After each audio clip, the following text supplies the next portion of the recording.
Hi guys, hi Patriots. A very good morning to all you Patriots in the Caribbean, and a very good evening to all the viewers in India, and a good day to everybody else all around the world. Today we have a very special guest, and that is our vice captain and the legendary wicketkeeper of the West Indies, Denesh Ramdin, and he's going to join us very soon.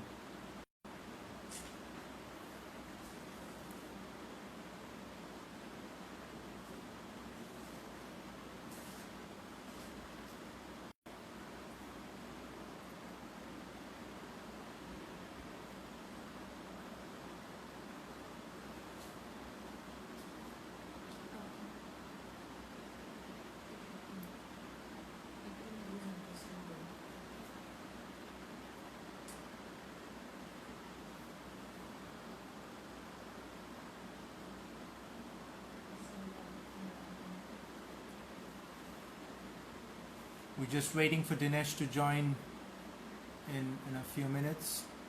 Shota will be joining us, and he's got some amazing stats which we will talk about, and the season ahead.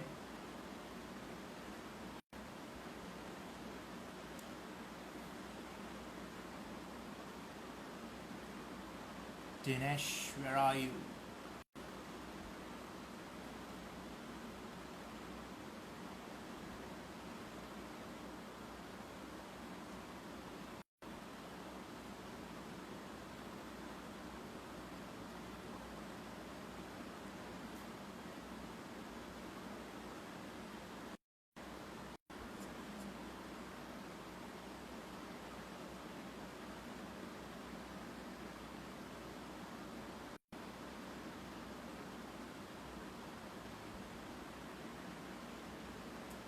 I think he's having some trouble. Should be joining us.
Dinesh is just joining us, and we're going to talk a lot today on the fact that most of the CPL games are going to be held in Trinidad. It's going to have, we're also going to talk to him about what he's been doing in the lockdown and his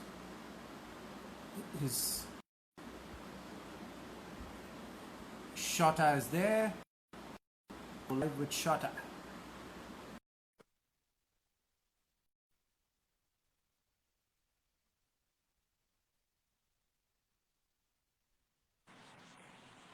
Hey, finally.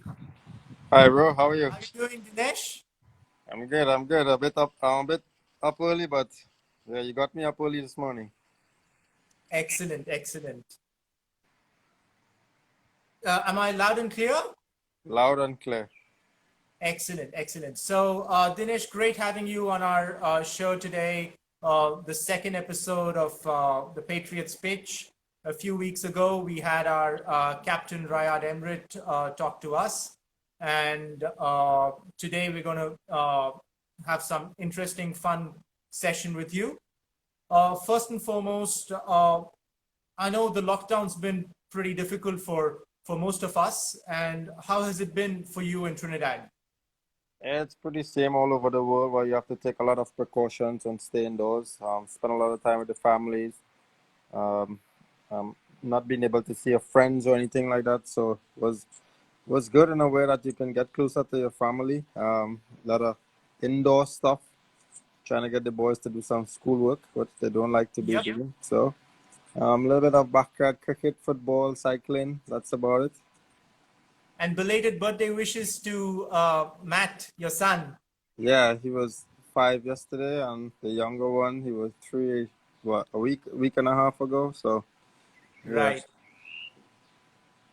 Awesome. So moving on, let's quickly get our viewers to know how your growing days or your early days in the late 80s and early 90s, uh, like growing up in Trinidad, who your childhood heroes were, and stuff like that. So if you can share some of your childhood memories, that'd be awesome. For most of my childhood memories will be in the 90s. Looking at cricket on telly with my dad. Early morning games will be like 4 a.m., which would be West Indies down in Australia playing against Australia. Looking at the likes of Curtly Ambrose, Courtney Walsh bowling. Good spells. I can, barely open my eyes, but my dad, he got me up to look at those games. So, yeah, looking at those guys play in those days was fantastic. Doing well down under. Looking some of my childhood heroes, probably would say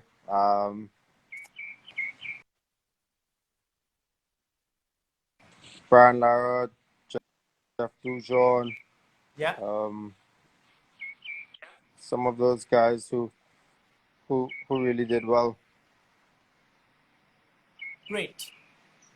And also, let's talk about your growth in this beautiful game of cricket, like through your school cricket days and growing up into the league cricket and playing for representing Trinidad, and then of course representing the West Indies as well. Like, who've been like supported you the most in terms of like your mentor, in terms of like say family, friends, coaches, etc.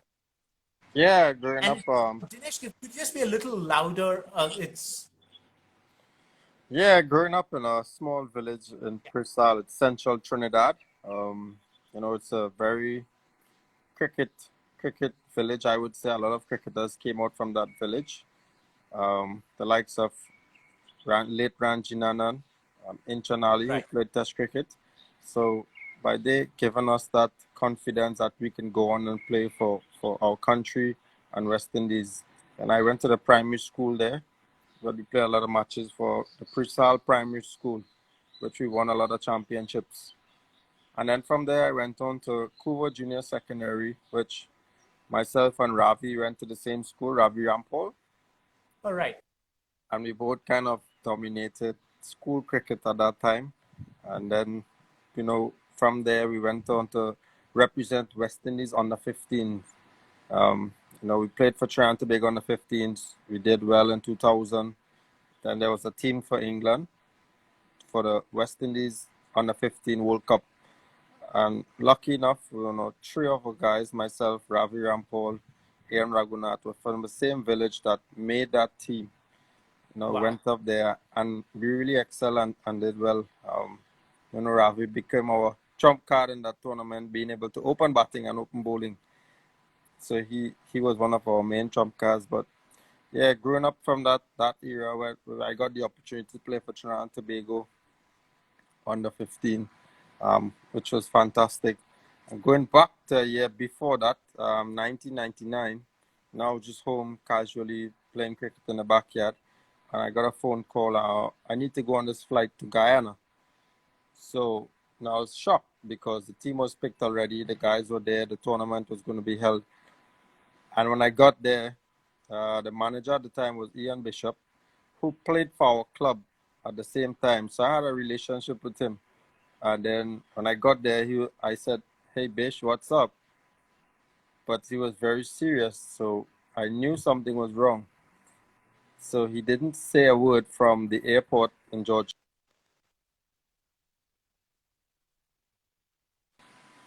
He didn't say a word from the airport to Right. Georgetown, which is like an hour and 20 minutes away.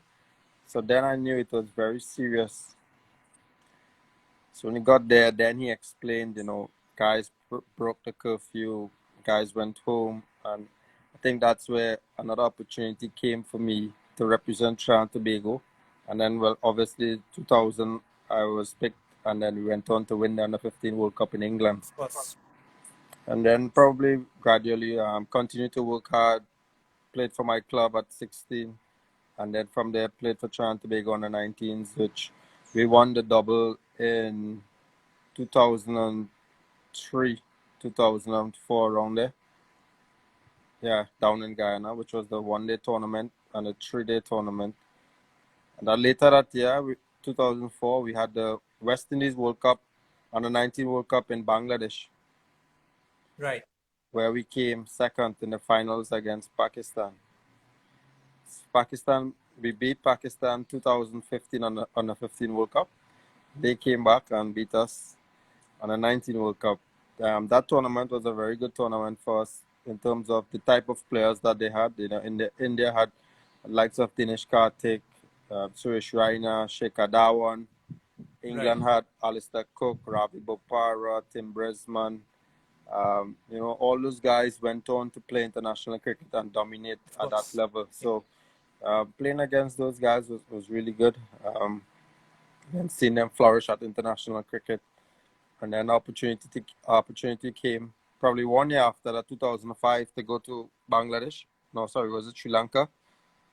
And I took that opportunity and I went on my debut game. I scored 57 runs, I believe, against Sri Lanka. The bowling attack they had was Tremendavas, Lasit Malinga, Rangana Herat, Muralidharan. So, yeah, it wasn't a bad debut for me. Could have liked to score a century, but that's how it goes. Then you went on to make your debut for the West Indies in July 2005. Yeah. It's a long time. Long time. Time flies, eh? Yes, time does fly, yeah. And then you've gone on to probably be the second to play the second highest number of tests for the West Indies for a wicketkeeper. Yeah, I have. Okay. Dinesh, many people have asked me this question, and it's also there on the comments right now. Tell us why you're called Shota. And you did mention this, I think, in the 2015 World Cup, that some of your teammates say that you play a lot of shots or something. Yeah, we were playing one final 1 year in Barbados against Guyana. It's a regional 50 of a final. We were not pressure. We were like 30 odd for 4 or 5 or something like that. And I just went out there and just, from ball one, fours, couple sixes. My strike rate for probably 140 plus, and probably Amazing. took the game away, put the game back into our favor. When I came back to the dressing room, some of the teammates were like, you just like playing shots, you have a new name for you. So I was like, what's it? So it's Shota. So why? I mean, you just went out there and you took the game away from the opposition, and you put us in a great position to win the game. So some call me Shota, some say Shoppy. When we play football and I score a few goals, they say Drogba. So yeah, there's a few names around. Yeah. Nice. Moving on with regards to CPL. The St. Kitts and Nevis Patriots is probably going to be your third home in the CPL. Yeah. Earlier, I think, of course, with TKR, and then earlier with Guyana, if I'm right. Yeah. So tell us about your CPL experiences from the time the CPL started to like where it is right now. Yeah. For my first couple of years, were down in Guyana, which is a lot of players don't like playing down there because of the wicket. It's very slow and it spins a bit. But our experience down there was fantastic, and we had a good bunch of guys, spinners. I think I've played a couple finals for them, and we have lost in the finals. And I think they have me leaving Guyana and playing with another team. And they have gotten the finals, and I've played against them and won finals. So I know what it feels like not to win, and I know what it feels like to win now. So there's that hurt and that passion for those guys at this time. But yeah, leaving one franchise, coming over to TKR, my country home franchise, was fantastic. The crowd support is good here as well. Local boy, they get behind you. Yeah. Had the finals 2018, 2017 that we won here at Brian Lara Stadium. So, Right. yeah, the crowd is here very passionate. You win, they on you. You lose, they still come out and support, but they like their local players, especially the likes of Pollard, Narayan, Bravo, all those guys. They really come out and support cricket. Last year, finals were between Guyana and the Tridents, Bobby. and the support for cricket at the stadium was phenomenal. And they almost sold out, and there was not a home team. So it goes to show that the CPL is going to be played here. So I'm Great. trusting that a lot of people get the opportunity because of the COVID-19. Maybe it's lifted, and a lot of people can go to the stadium and watch the games. But now at the St. Kitts Nevis Patriots, Yeah. I need to get it right. I've played a lot of games against them. I've done well. They have always a team that always competitive, always in the top three, semifinals, finals. It's a good hunting ground for me when I play at Warner Park. But I was looking forward to those 5 games. So I'm not gonna play there. And most of the games are in Trinidad. So both hunting grounds, both countries, I do well in. So I'm quite happy to be playing here as well. Excellent. So we're now going to have a bit of a chat on some of your stats and also quiz you a bit on your own stats. So starting off, yourself and Dwayne Bravo have something in common in terms of a T20 World Cup record. What do you think it is? Probably played the same amount of games.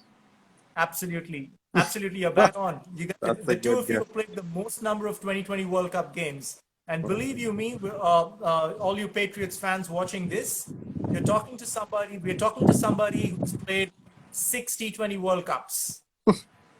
Yeah. Okay. Moving on. You've been part of 2 victorious T20 World Cup wins, 2012 and 2016. 2012 in Sri Lanka and 2016 in India. Yeah. Tell us a bit about your experience of winning a T20 World Cup. Which one was probably a touch sweeter? Uh, I would say both were very nice, but India beating India in India, um, in Wankhede, where the stadium is packed. Um, you know, the way the Indians came at us and they batted, especially Virat and Rohit, they came out and really executed their plans. But the first ball or the second ball that Chris got out, and Yes. the stadium was like shaking, knowing that they're on top now. Um, and then with a young guy called Lendell Simmons, he was a replacement player, and he came and he just showed up. He just showed up with some luck, a couple no balls what he got out with, and then himself, Johnson Charles, who played a really good innings, a 50 out in that game. And then we had Superman who came and finished it off, which was Andre Russell. Yes.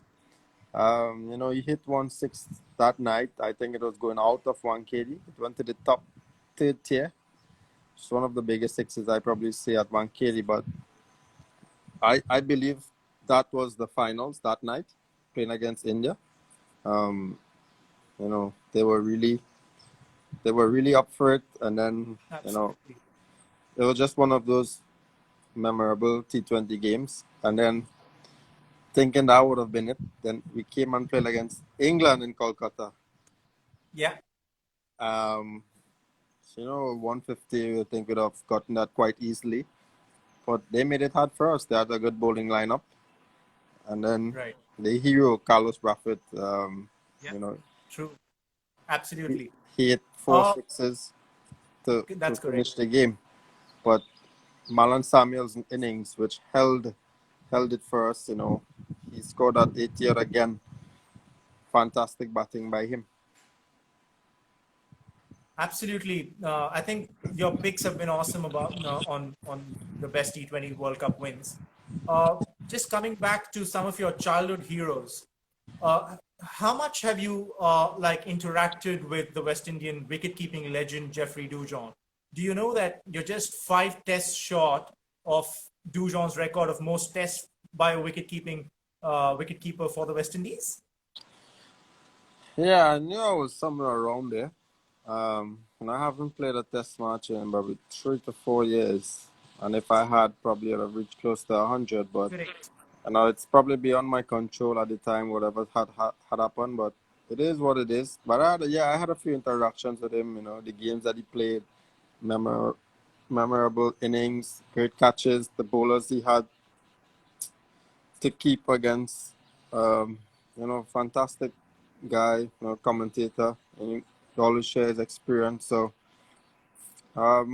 it's good to get feedback from those players who did well in their time. Yep. Yep. And Dinesh, there's another interesting stat of yours. You must be having a soft corner for Warner Park with regards to the fact that your highest ODI score is over there. Do you remember that innings? 169 against Bangladesh? Yeah. It's a very special innings for me because, we were like 14 for 2 in the first 6 overs. Gale and Simmons got out. Myself and Darren Bravo came together, had a nice partnership. We decided, look, we're just going to bat till 25, 30 overs, give ourselves our chance, and see what happens. It's a small ground, but at the same time, you need to hit the ball and get it out of the park. And I try to take most of my chances with the breeze and not against the breeze. And the likes of Darren Bravo, he likes his spinners as well. He can hit them over the top. Right. So we had a probably 250 run partnership, was it? And then looking back at my innings, there were one shot that I played that I got inside edge, and the umpire signaled leg by it. So I ran down. I was like, "Oh, come on, it's the inside edge." So it would have been 170. So it would have been the highest. Yep. Yeah, it is the highest score by any West Indian at home in an ODI. Is it? It is. Okay. All right. Coming back to another interesting trivia with regards to 2020 World Cups. Yourself and the Pakistani keeper Kamran Akmal share a record. What do you think it is? Most stumpings. It is the most stumpings. 4 stumpings in the 2014 World Cup in Bangladesh for yourself, and Yeah. it was in the 2009 2020 World Cup for him. I think that was in England, if I'm right. Yeah. And you are going to create a record when you step out the next time you walk out in the CPL. When you play your next match in the CPL, you're going to create a record. And can you take a guess whose record you're going to break and what that record is? I don't know. Is it You're going to break the Universe Boss's record, Chris Gale's record. for the And most what would that games? be? Yes, again, the most games in CPL. Is it the most? Nobody would have played more number of CPL games than you the next time you walk out. Is it? How much would it be? 76. Okay. All right. And have you ever had the chance to interact with Clyde Walcott, another West Indian wicket-keeping legend? Both yourself and he share a record, which is the most number of away hundreds for a wicket-keeping batsman in Tests. No, actually, I haven't. I probably met him once, but never had a really interacting couple of minutes of chat or anything like that. Probably just hi. Sure. All right.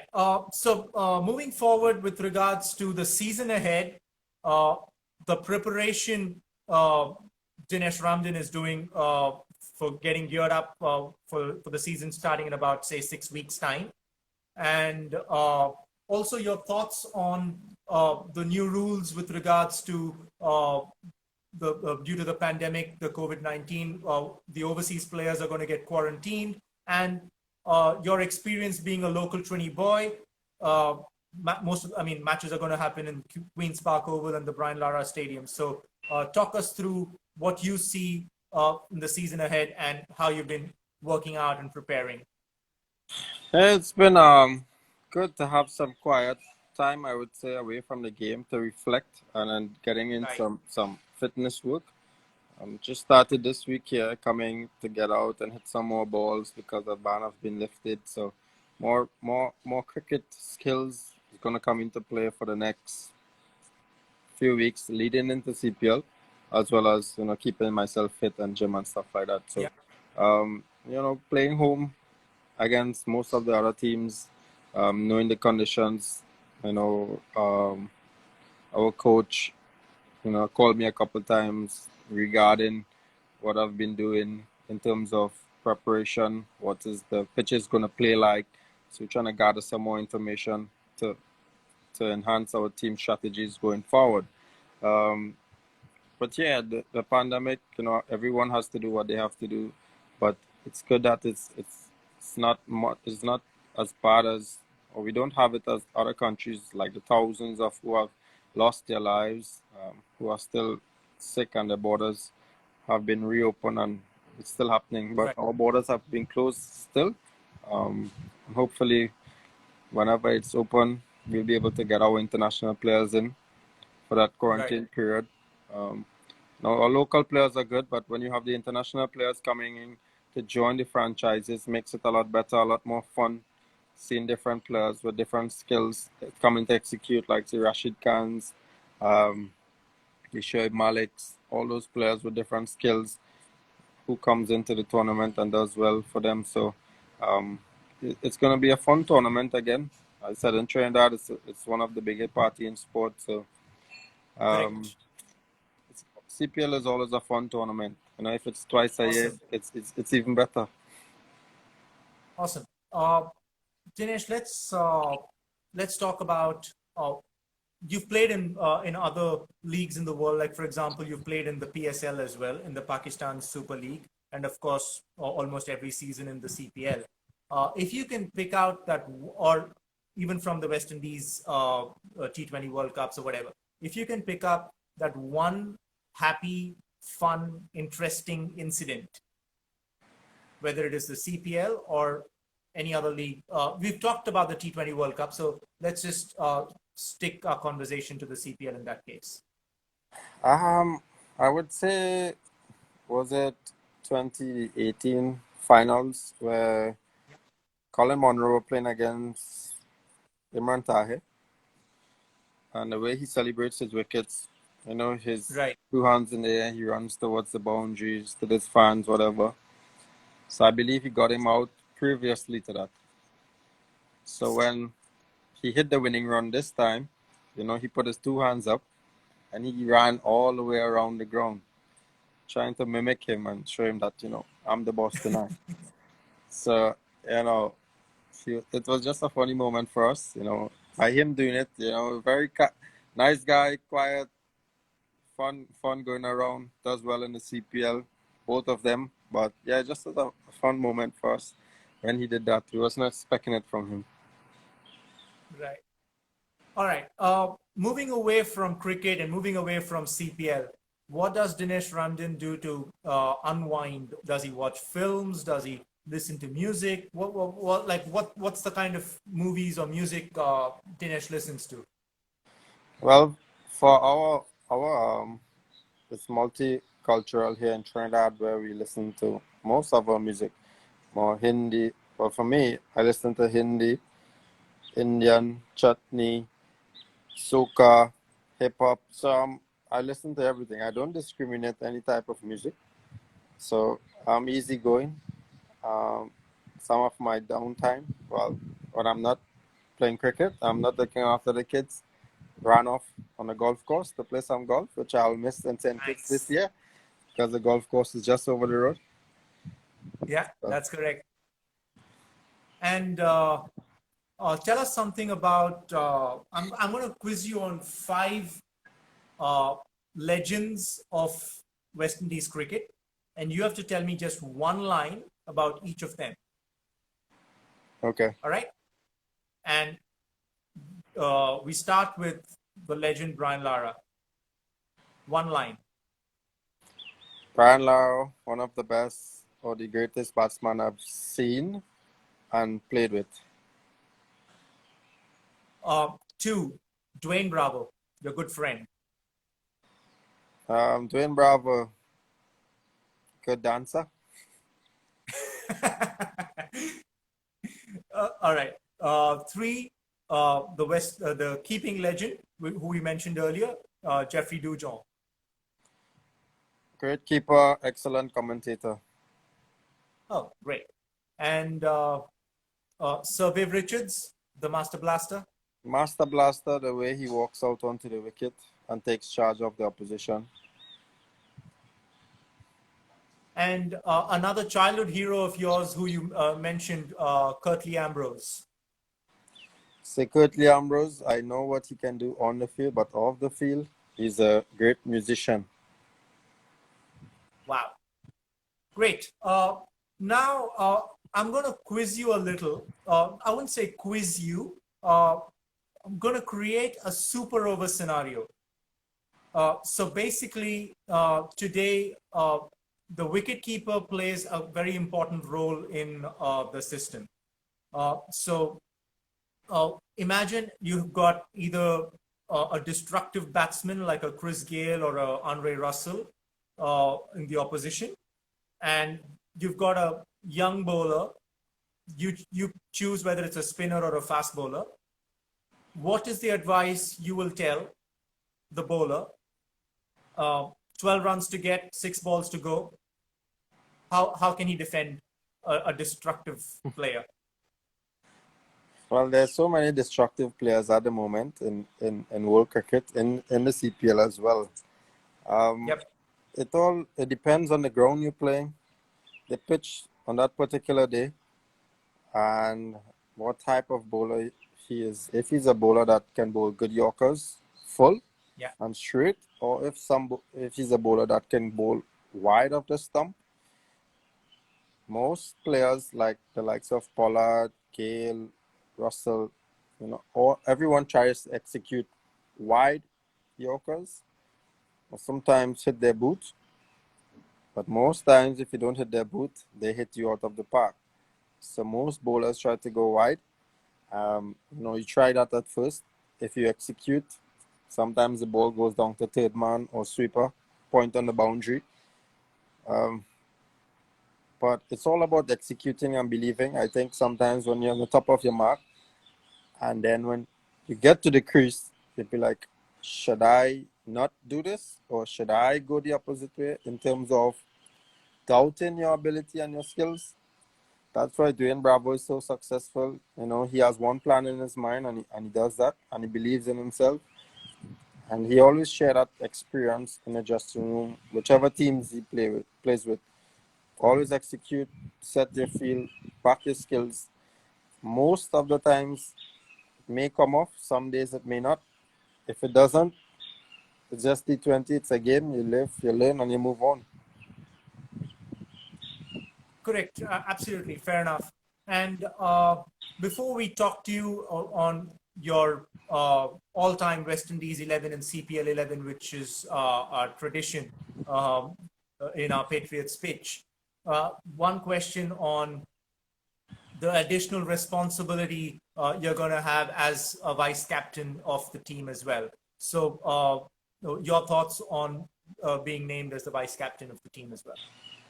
Well, I'm not really worried about vice captain per se. It's just for me, getting into the new team, new setup, trying to share my experience with all the other players, with the senior players, more of the younger players in the group, especially a bowling lineup where you want to give them that experience. You know, if I'm behind the stumps, say, look, you want to try executing this way, or even in practice where I can, you know, give them some advice and look at some batsmen and think, what do you think he's going to do with this ball or in the next couple of balls if you bowl in one particular spot, and how a batsman will think.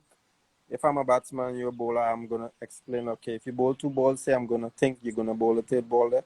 In T20 cricket, some guys don't bowl three balls on one particular spot. They know their variation. Find out if they're good bowling in the depth, if you like bowling in the power play. You know, some guys more comfortable outside where there's more protection. Some guys like the responsibility of bowling in the depth. So, you know, for me, and I speak to the coach, he's like, you know, that mentoring, sharing my experience with the younger players, guiding them in the right path, not just on the field, but off the field and stuff like that. Great. Now, let's talk about Ultra Simo says looking forward to the Patriots games this year. And anyways, let's talk about your all-time West Indies 11. You're giving me a hard job now. I'll give you a harder one soon after.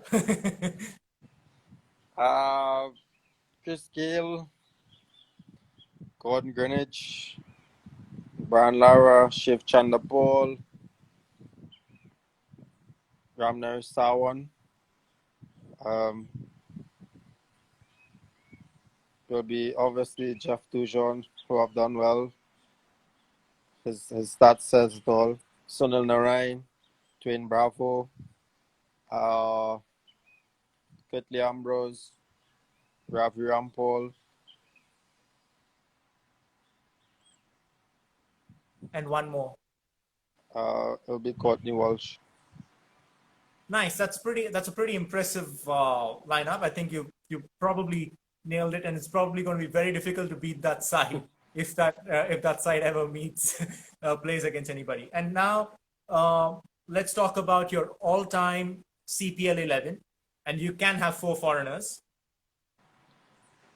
So it'll be at the top of the order with Chris Gale, Evan Lewis, Lendell Simmons, Kumar Sangakkara, Shoaib Malik. Wow.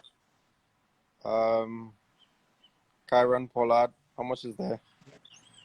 Kyron Pollard at 6. Okay. Dwayne Bravo, Andrew Russell, Sunil Narayan, Rashid Khan. You don't have a wicketkeeper yet. Kumar Sangakkara.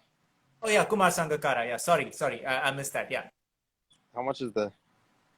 10. One more. Rashid Khan, you said at 10. 10 and fast bowler. You probably need one fast bowler. Ravi Rampal. Perfect. Yeah. Nice. Good one. And let's just try and take some questions from our viewers. Somebody asked if you know Hindi. Not much. No, I don't. And well, yes, SKN Patriots got the best CPL wicketkeeper, of course. So, and somebody again says, tell us about your experiences in India. Yeah, experience in India is always fantastic. Playing under those conditions, and the crowd support, although they support India when they're playing, if you do well, they support you. You hit a 4 or 6, you score runs, they applaud you. They support cricket, which is fantastic. They're so passionate about the games and the players.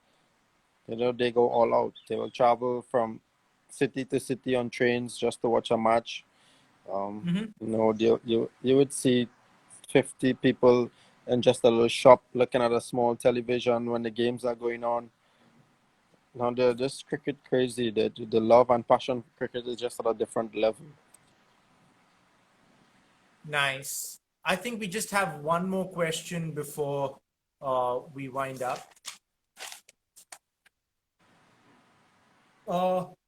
Tell us something about your 2012 T20 World Cup, which was, I think we covered about the 2016 T20 World Cup, the 2012 also where you guys won.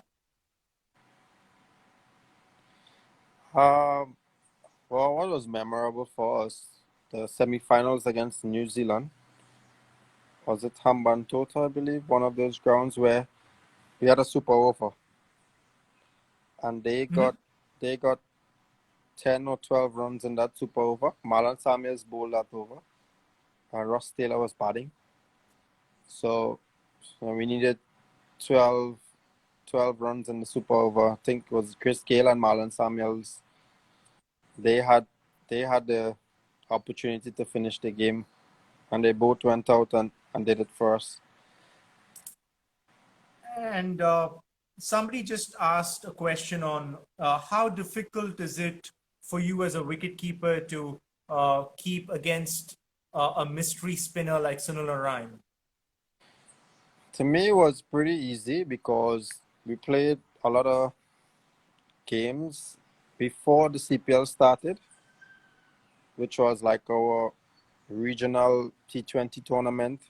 So we had a lot of practice together, a lot of games before that. And then we played together in Guyana, Amazon Warriors. So seeing him in practice, seeing him in a game, it was very easy for me. And then playing here at the Night Riders was easy as well. International cricket, playing against him. For me, it's easy. But if you don't know him or haven't played against him, it's a very tricky guy to face. And he have done well in all leagues. He have played all over the world, and he have gained that respect. But now I'm up against him, so can't give him that. Yep, now you're up against him. Yeah, so I can't give him all that respect again. Another fan of ours has asked a question. What's your personal experience of keeping in a super over? Well, going back to one super over, when we were playing, we had Sunil Narine had 10 runs to defend against TKR. At the time, was it Red Steel, I believe, and Nicholas Puran were at strike. And the game, he was striking the ball quite well. So they said, look, you can take the super over. But at the time, when he was striking the ball, it had a lot of dew. So bowlers can grip the ballers properly. You there? Yes, I don't know. There was some connection issue. Yeah, sorry. Yeah, go ahead. Yeah. So he had 10 runs to defend and 6 balls, and Nicholas were there. And, they sent him out again to dominate the bowling. But this time the ball was a lot drier. It was a fresh ball, and then, he missed the first 4 balls by a lot. Narine was spinning the ball across him. And with that little experience, that little, you know, edge that we had over him there with the ball spinning away, it's a new ball, a lot drier rather than the few overs before when it was wet and he was pumping it all over the park. You know, that was good in our favor. And, you know, he bowled a maiden in the super over. Wow, wow. Amazing, amazing. Just two more questions from our fans before we wrap up. Who, according to you, are your 5 top international wicket keepers? Top 5, I would say MS Dhoni is one. Kumar Sangakkara, Adam Gilchrist, Mark Boucher, and probably